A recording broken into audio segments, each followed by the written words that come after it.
Hello guys, welcome to a new video on Tower of God New World, and this video is going to be part 2 of the devs live stream. We're going to go over information that was provided only via voice. So shout out to BB Nick for uploading this information on my Discord server, and shout out to Les as well for actually translating the content. So let's just get started and go over all the things that have been discussed here. So it's going to be a lot of stuff, guys. Be ready. Yeah. The first topic is Revolution. They're going to make some stat updates to Revolution effects, including passive skills, and we're also working on ways to make performance feel better in phases 4 to 6, so stay tuned for the Revolution update. So they said there will be skill enhancements in stage 4 and 5 of the Revolution system. This is interesting. Like, I don't know how that could, I don't know, actually be implemented because we see that obviously 4 and 5 are two main nodes and 4 additional nodes. So where are the skill enhancements going to be? Are they going to be in the like 4 additional nodes because we have 4 skills, like 1 passive, 2 actives, and the special move? So is every node going to provide an increase in the percentages or the changeable values whenever you, I don't know, add points to that? So it could be at 10 levels, 50% increase in efficacy of the skill, and 20 points for the SSR plus is double the efficacy. I have no clue. Probably it's easier for it to be like 25% and 50%. I don't know. I have no clue, guys. But that could be interesting. That could be a way to cover the 4 skills, or it could be the main nodes and not the sub nodes, let's say. And if it's the main nodes, we only have 2. So my guess would be like that they are not going to tailor it to your actual class. So it's not going to be relevant if you're a mage, support, warrior, etc. But it's going to be tailored to the specific unit. So like main node or I don't know, Viol could be that is going to get from the special move instead of just swiftness and attack, whatever, is also going to get crit rate and crit damage boosted. Who knows? Stuff like that. So it could be more tailored to improving certain skills of certain units, but at that point would only be 2. I don't know. So I have no idea, guys. We will have to wait and see how this is actually playing out, but it's going to be really, really soon because this is going to be implemented in May. So it's going to be really interesting. Then we have stage 6. We'll have something like a dedicated new skill. So is this going to be a passive skill, an active skill? Is it going to be different for every unit, or is again class-based? We have no clue, but could be interesting. I'm really excited to see how they're going to plan to implement this, and Revolution is going to be really, really important. Now, if the cost keeps going up, I would say I recommend you guys to save your resources a bit, like go for only the extremely important and mandatory nodes now for your DPS units. Do not invest in the supports at the moment, I'd say. And also the tanks, wait a bit. Just do the DPS units and only those that actually need that node at the current moment. Save everything else. And let's wait for these new nodes to be introduced in May. And then we can, with the resources we manage to save, we can then unlock certain important things. We're going to see exactly what changes once this system is released. Now, over to the next topic, the Hell Train Arena, which I already said in my previous video was a mess. It was really too much. Like the rush at the last second was really insane. So okay, let's just read what they said. We intend for the Hell Train section to be relatively easy to clear, so we're keeping it that way, the way it is now. Perfect, makes sense. However, we'll be making 3 changes to compensate for the defender's disadvantage in the named island section. Make the victory rule to a best of 5.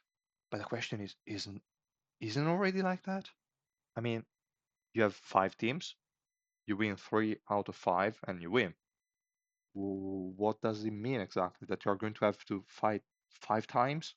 So it's 5 teams, and you win if you win with 3, and then you have to repeat the same fight 4 more times, and the one that ends up winning 3 out of 5 is good. That would be really the worst thing ever. So I have no clue what's going on here. I mean, it's already like this. And if it's not, and they mean that they're going to repeat the same thing 5 times, that's madness. That's madness. But okay. But okay. Considering to make only the targets that has a max of 100 difference from you attackable.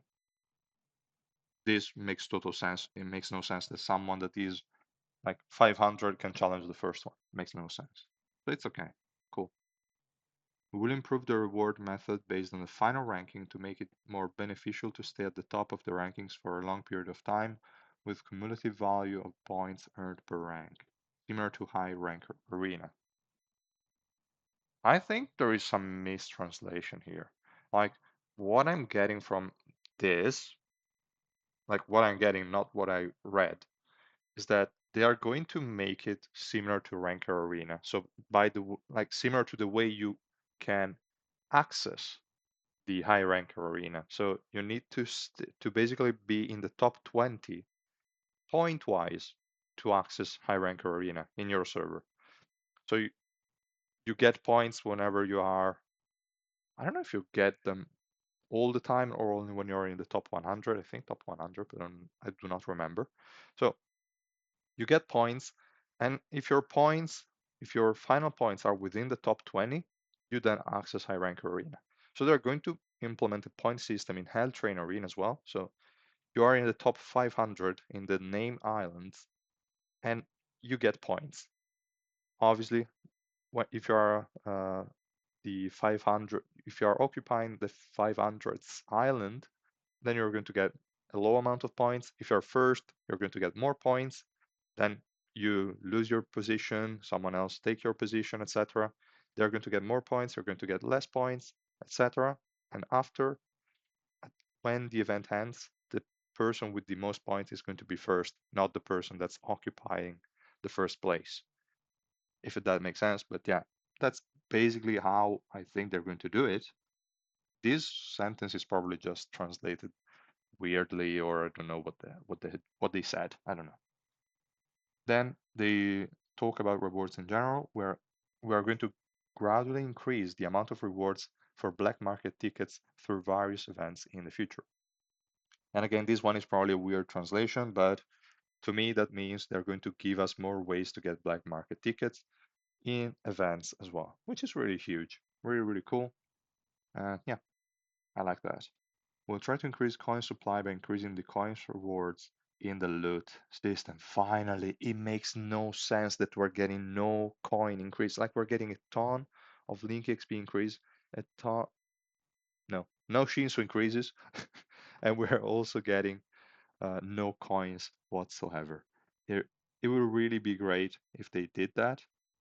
At least also increasing like gear would be less impactful because I really hate to spend 7.2 million every piece of gear. It's insane. And also like when you level up the links, when you get high enough, like the cost is really going to be insane. So yeah, I'm still not stuck on coins. Fortunately, I have like 300 boxes still to use. So for me, it's still fine so far, but definitely that would be a really great addition. Then, store. They finally noticed nobody is buying stuff from the Alliance store. That store is shit. I'm not buying anything. Like, we get no points. They also added, did they? I don't remember if they added the Revolution stuff also in the Alliance store. I don't think so, but I'm not buying it anyway because the cost is way too high for the amount we're getting. Like, I think I didn't spend it for the last 5 months, 6, 7. I've no clue. Like, I didn't spend any Alliance point in the last time, and I only have like 600k, maybe 700k. I don't remember, but really, like, we get so few of them, and the pricing is huge. The only thing that you could buy early on wear the S rank gear. Do not buy A rank, do not buy lower ones. No, only S rank. And that's it. You don't buy anything else from that shop. They finally noticed, so they're going to change the pricing and the selection of the Alliance store. But okay, and okay, here the thing I highlighted was that they're also going to review the pricing and selection in the other stores, which could be for good or worse. I have no clue. Like if they change the gem section and they're going to increase the prices of soul crystals or like increase the gems you need for an SSR plus, that would be madness. But if they decrease it, like I'm going to save it. Like now, all the shop currency, since I'm in no need for additional resources at this current moment, I can still save. I'm not going to spend anything. I'm not going to spend soul crystals. I'm not going to spend the like the arena coins. I'm not going to spend the alliance coins. I'm not going to spend the gems. Well, I'm still going to buy the discounted SSR plus units at 14. I think that's not going to change. Probably what they're going to do is bring down the price from like 20 for the SSR plus to, I have no idea, maybe 18, like a small discount, nothing major. What could be major could be the SSR plus for the blue gems from 800 to who knows 600. That would be already a really cool thing. But then I hope they are also providing compensation for all the previous purchases that you did. But I don't believe in that, so I'm saving. Otherwise, I could still spend and then they would provide compensation, but who knows. We're also working on an event exchange that will allow you to redeem manuals. Affinity, okay, yeah, the instruction manuals. So this is what? Why? They're going to introduce the new origin orb, as we saw in the previous video. So, okay, kind of get it, but then that is going to be useless really, really soon anyway. So I don't know. I don't know. We'll see. Years. Okay, cool. So more ways other than the Alliance Expedition to kickstart a new account and just buy some S rank gear and more. You'll be able to continue earning more items from future events. And all this stuff that you can redeem and get, you can then exchange in an exchange event shop or something like that. Exchange event where you can use unused items, which I'm guessing the proficiency books, like the green ones that nobody's using. Once you have all the units at proficiency, then you don't need those books anymore, other than like 400 and something for every new unit, which is nothing. You will always have those. So cool. And we're thinking about arranging events to give more alliance points, finally, because really we're getting none. It's really insane. And we'll expand the range of products through Alliance Store. Cool. They already said it also before, but it's fine. Then they are also address the characters balance point. So let's see what they are saying here. Most requested characters by users. Jin Sung Ha. We plan to release it soon. I'm guessing is going to be the next one in May, but that's weird because that guy is a red assassin. So, I mean, red would go from having 2 SSR plus units to 4 in no time. And yeah, probably is going to go to move to the position of best element in the game, I think, but we'll see. Then Baylord Yama, finally, that guy is insane. A new bomb, probably either Red Trissa or maybe even a later version, the one that we see in the trailer that's fighting the Hard. Who knows? I hope they're going to go with Red Trissa first, just chiller version, and then we'll see. Then we have white as well, pretty cool. And they said in this order. So Bam is probably going to be like for the anniversary. My guess is like that's my guess. Jin Sung Ha is going to be in May and Yama is going to be in June. That's what I think. And Jin Sung Ha we already said is red. I think Baylord Yama is going to be purple, and I think that all Slayers are going to be purple. So that would also make white purple. Hmm. Could be weird, but okay. Baylord Yama to me makes sense as a purple unit, so perfect. The new bomb could be yellow. my guess is that they are going to make him yellow again. So red, purple, yellow, purple. That would make like purple with 5 SSR plus units, but at that point, yellow would have 4, red would have 4, and blue would have 4 with the collab. Would they? They have Urek, Dalamash, and Escanor. No, they only have 3. Then probably after white, there is going to be a blue and probably another blue. We have no idea. Because they also said they wanted to replace Escanor, but I think we're going to read it soon. So yeah. Working hard on new events to make their releases smoother, which means are they going to give us more resources to get them? That would be really cool. They also mentioned black market tickets in the events above, so yeah, could make sense.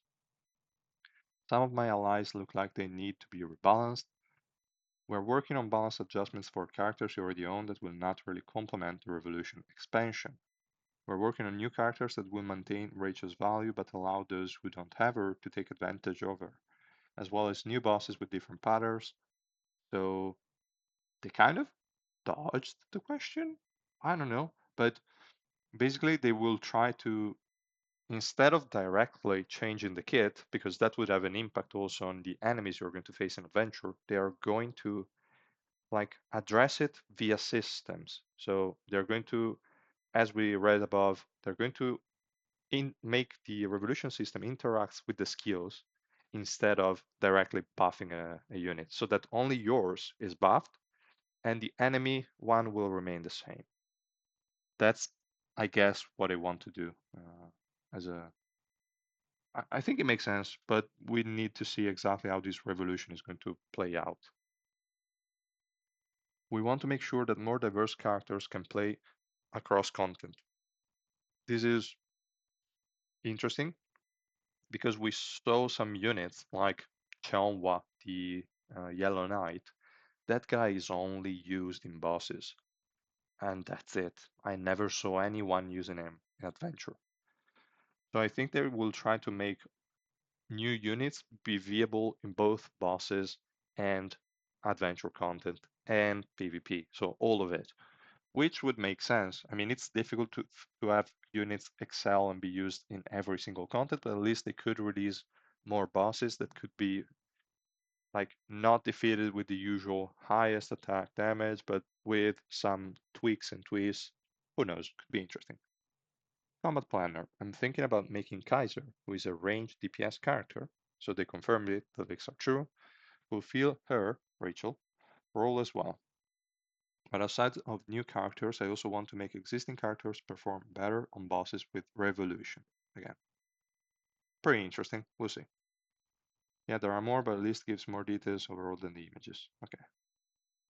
Then we have mini games. Don't really care about climb the tower, guys. Whatever. Optimization bug and crashes. Optimization is still in progress. Okay, whatever. Doesn't I don't care about that as well. Costumes and skills. We have allowed players to earn costumes, not only for paid purchases. Yes, you only allowed us to earn them paying, guys. These skins you are providing for free sucks. They all suck. They are awful. Fuck. So okay. But also through no, no, no, no. Don't fool yourselves, guys. Why are they lying to themselves? They only provide the shit. Who is going to use Quant? Who's going to use him? And that skill is also ugly. What? Why? Really? No, no, no. This makes no sense. If a costume was obtainable through story events, it would be reaccessible upon its return. Okay, okay, that sounds cool. Sounds cool. So that's good. They're going to rerun some previous skills. So I like that. I've also made the popularity poll in the past to let people create their favorite costume, and we'll continue these type of events for favorite characters. Okay, so we're like the popularity poll is going to be again available as an event, and we're going to get a free skin. And that one at least looks cool. I think there is also something about the Hiwa skin that's going to come soon with some fire effects and stuff. So really, really cool. Oh, okay, yeah, it's the line just above. So we are in the final phases of Yawn skin and will come soon. Pretty cool. However, for this skin, we're adding special effects such as fire effects. We're putting a lot of work into its production and it's nearly finished. pretty cool, pretty cool. This is finally going to be a good free skin. But okay. Ignition weapon. Now here, there's also more to be seen here. We'll be adding the ability to swap out just some of the weapons in a preset you've already created. This is really a good quality of life for me is really important because every time like you save a set, then you find a better piece, then you're like, okay, I would just like to click it in my preset and then select the new piece. That would be awesome, but it's not in the game as a feature.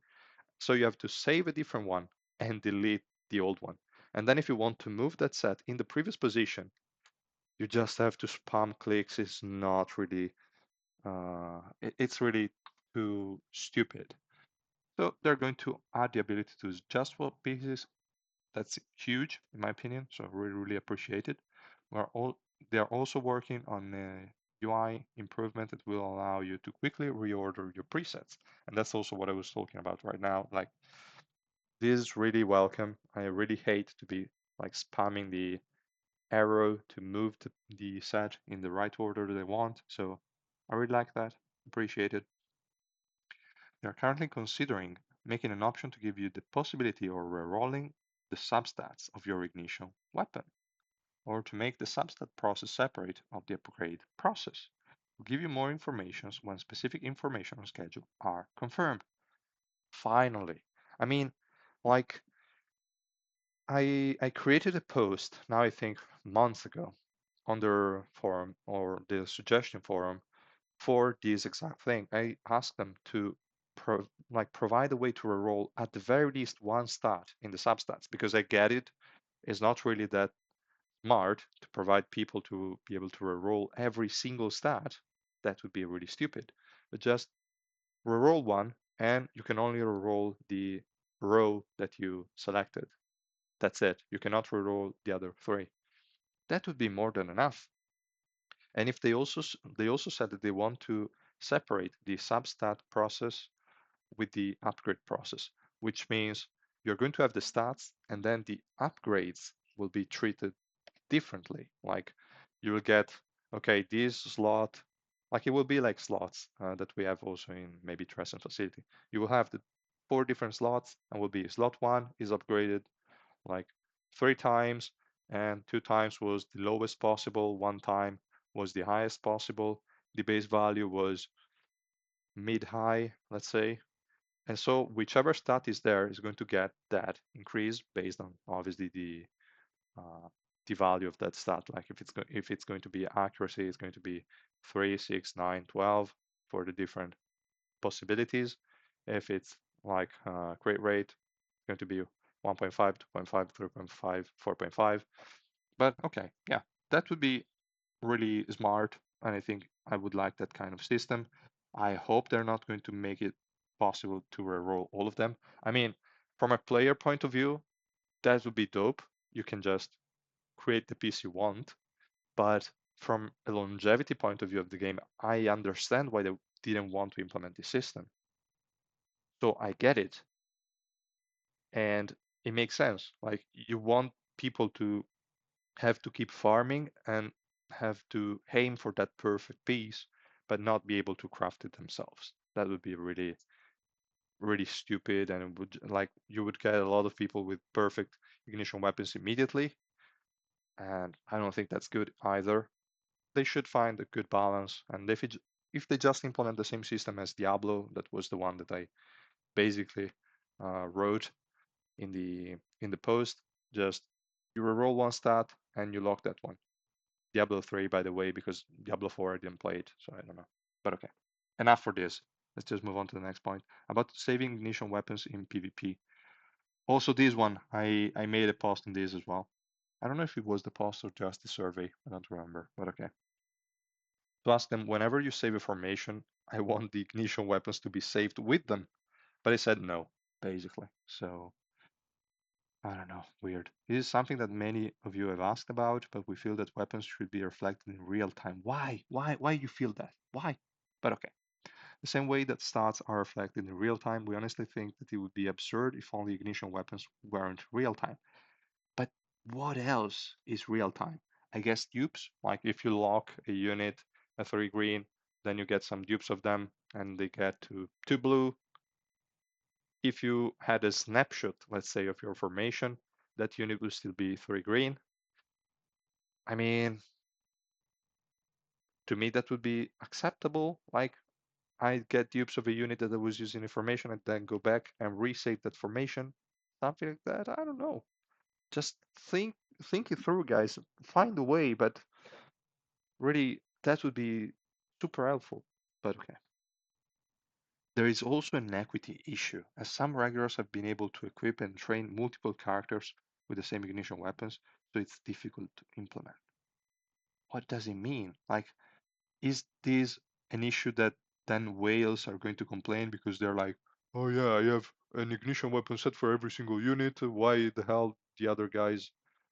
So I don't need to swap. Why are you trying to give advantage to people that need to swap because they don't have enough sets? I don't even see that being an argument. I mean, if you have an ignition weapon set maxed for every single unit, you're still going to be stronger than a free to play that has to swap gear because even if you lock it in the perfect formation that the free to play can manage to get. Like they're only going to have one Rihanna per physical pierce, one Rihanna per magic pierce. They're only going to have one Runda set, maybe. They're going to have one L set with magic pierce. So it's not like they're going to have a huge advantage. Nothing, actually. So I don't know. I really don't get this point. It makes no sense to me, but okay, whatever. Ignition weapons are currently designed to help low usage heroes to perform better. Yeah, future ignition weapons will follow this concept. They'll be made to benefit low usage and neglected characters more, which is weird. Like, okay, I get it, makes sense, but like, what are the news like the neglected characters now? They're like, well, Prince? Who I don't want to use him, or Hansung Yu. Okay, well maybe Hansung Yu could be a good one to start using. So okay, but Quant? Do you want me to use Quant? I don't want to use Quant.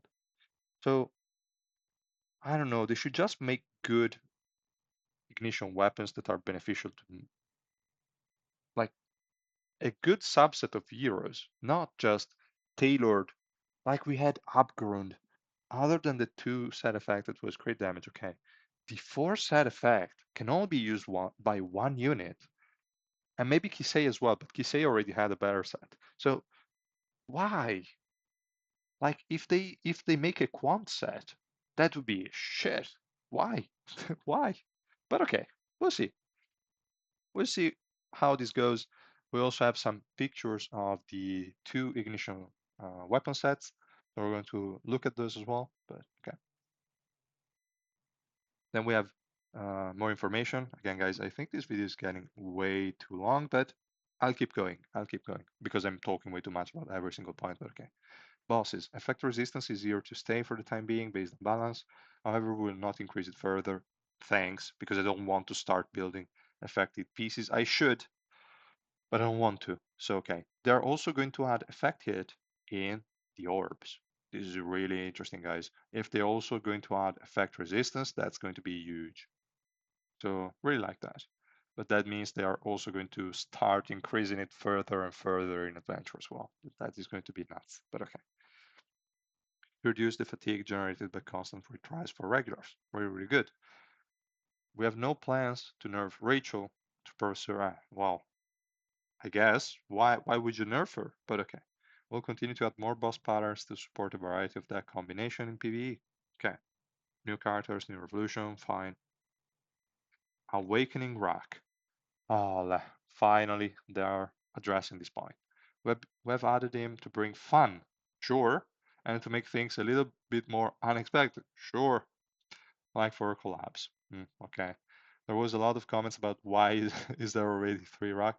Well, that was not my main concern, but okay. More like why there is a season 3 rock in there. They could have added the Revolution one, would have been fine. Like while he was trying his powers with Eden, why would you add the ancient rock version? Damn it. But okay. We understand, but we put a lot of work into it. If a character gets a major change throughout the series, we'll release it. This means that if for whatever reason we're going to get an overpowered version of Rachel now that's been dumped by whatever, okay? I'm not going to, I will try not to spoil anything, but cannot guarantee. So if we're going to get a super upgraded version of Rachel, that means they're going to release that? I don't want it. I don't want that, but okay, we'll see. So while fighting in the adventure, I realized the huge lack of real tanks. As an avid reader of Tower of God, well, as an avid reader of Tower of God, I would not have released Ancient Rock, but whatever.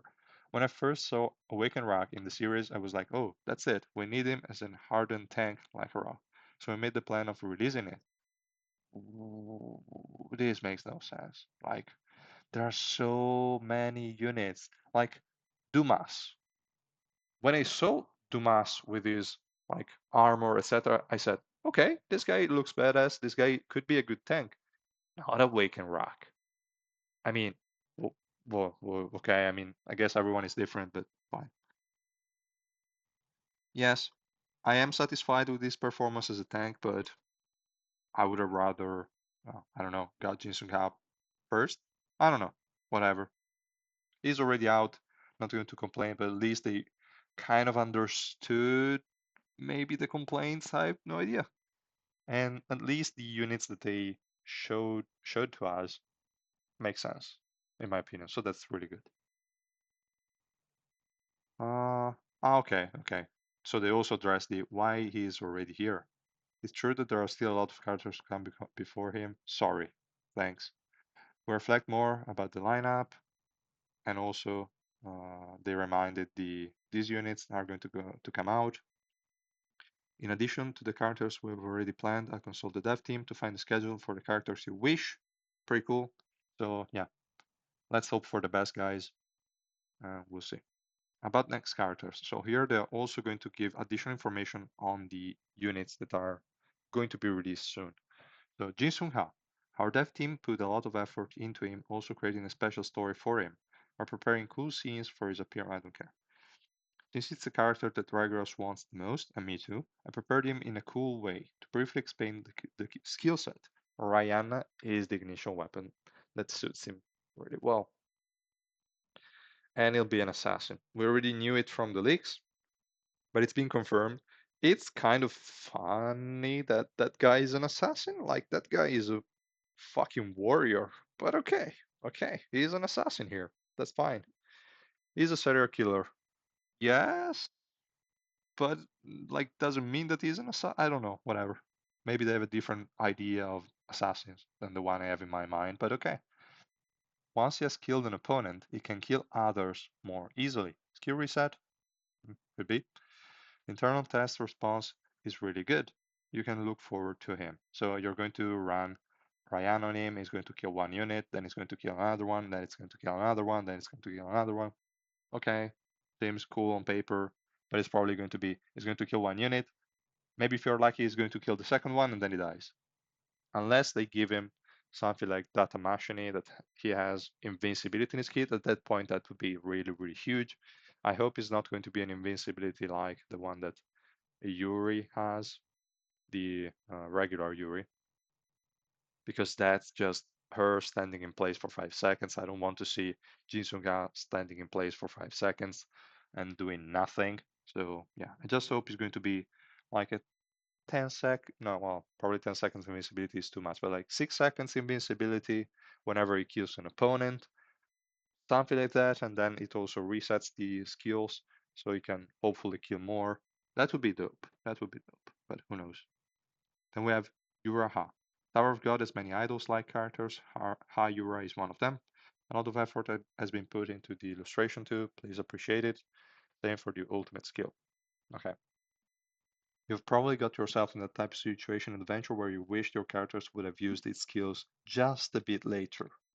Usually I want them to use it just a bit earlier, but okay, I could see some scenarios where you would like, can I don't know, maybe.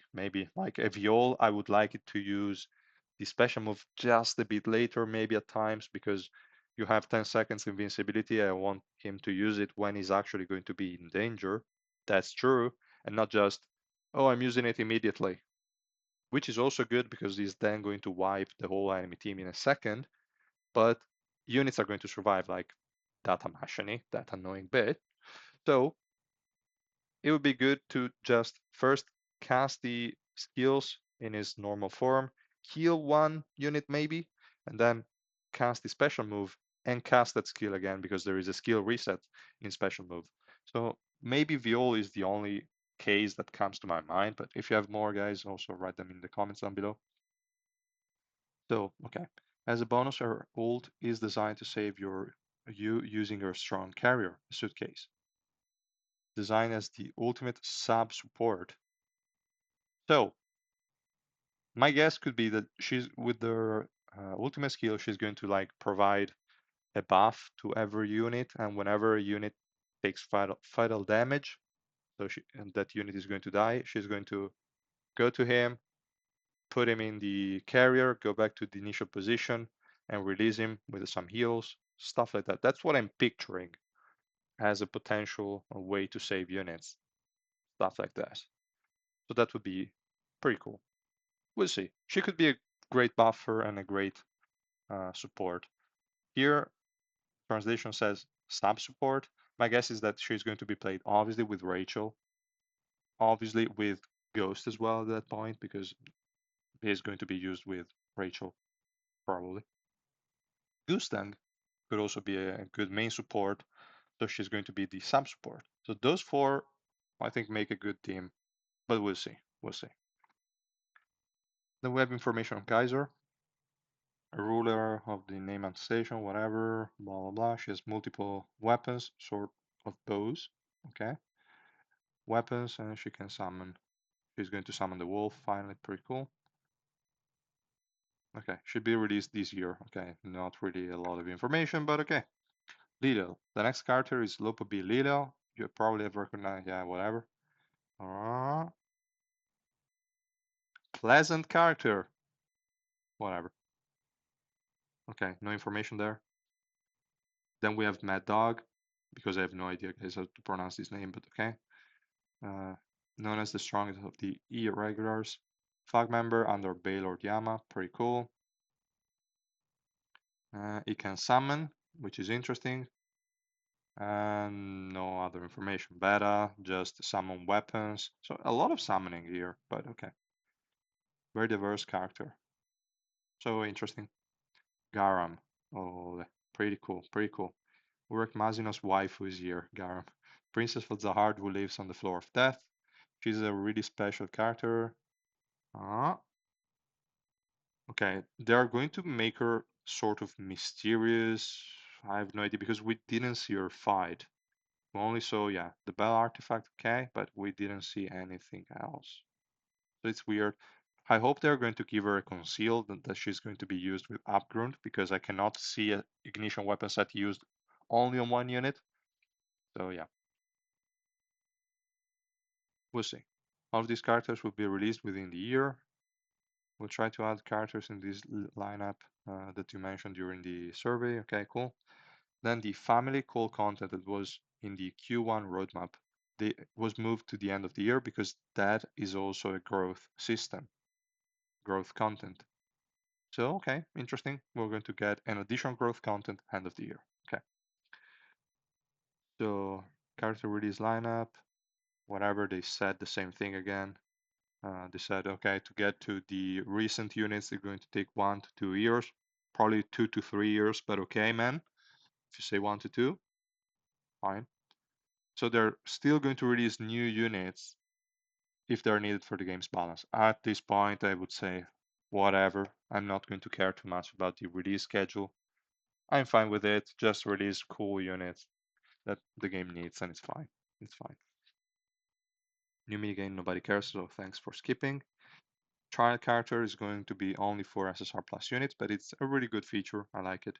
Stage race is also pretty cool. I don't know how frequently they're going to add it, but my next video is going to be about the stage race. It's pretty nice content, so I like it. The last thing they mentioned here is just the collab. So for the collab, they said they cannot do it for contracts. Like they do not plan to do reruns because of contracts that they have to pay stuff, whatever. Okay. So yeah, but the current character lineups, we're taking it as there will be no collaboration until we met a lineup that satisfy regulars. So probably for this year, we're not going to get any collab, but starting from next year, once we have the units that they presented to us, maybe people will be a lot more pleased. They will be happy about the new units, so they can say, okay, cool, we can now schedule a new collab, which I hope is going to be with Solo Leveling, but we'll see if that game survives the release. Now, if we go up here, you can already see that also from the same leaker, Lessa, we see that Yura is purple, and we also see that Vivi is blue. But we already knew that Vivi was going to be a blue ranged, and Yura purple was also pretty much a given. And Jin Sunga is going to be red, even though we don't have, well, we do have the border. It's still up. Yeah, this one. But again, SSR plus border do not tell you anything about the color, but this guy is going to be red for sure. So, Vivi splash art, we have Uraha splash art, we have skins for Jin Sunga, which is, I don't know, kind of weird, and the skin for Uraha, pretty cool. So yeah, we'll see how that event also is going to play out. This seems a lot like an event. Okay, here we have the skill animation of Yura, but we already saw it in the dev stream, so that's fine. And we have the new ignition weapons. So we have this one, which looks like that is like it's made for ranged units of sorts. We'll see. And this one, which is like she is imprisoned or something, so probably could help with crowd controls, or I have no clue. We have Sundance and Sila. I don't know. We'll see. So that's pretty much all the content that we got here. It's a lot of stuff, in my opinion, and I'm sorry if this video ended up being more than 40 minutes long, but I think it was really important to cover all of this. So I hope it's appreciated. Let me know what you think in the comments down below. If you like the video, please drop a like and subscribe to my channel, and we'll see you guys in the next one. Bye.